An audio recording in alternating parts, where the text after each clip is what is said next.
ఒంటి చేయి పోరాటం స్ట్రింగ్ వినోద్ గారు గత కొన్ని సంవత్సరాల నుంచి ప్రారంభించాడు.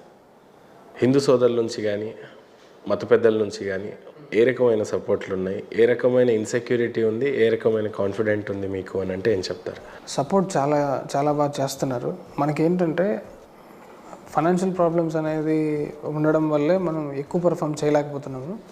కానీ అప్పుడు 100,000 మన క్యూఆర్ కోడ్లు చూసి డొనేట్ చేసే హిందూ బంధువుల కారణంగా మనం ముందుకెళ్తున్నాము. అండ్ మనకు పొలిటికల్ సపోర్ట్ లేదా అంటే అట్లాంటిది నేను అసలు కామెంట్ ఎప్పుడు చేయను. నేను ఎప్పుడు వాళ్ళ మీద డిపెండ్ కూడా కాను.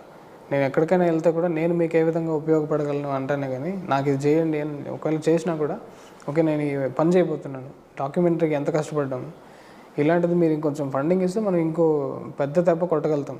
బాలీవుడ్నే కొట్టచ్చు, మాఫియాలందరినీ కొట్టచ్చు. This is what my strength. అంటే ఈ రకంలో నాకు ఎక్స్పర్టీస్ ఉంది. డీప్ స్టేట్ని డైరెక్ట్గా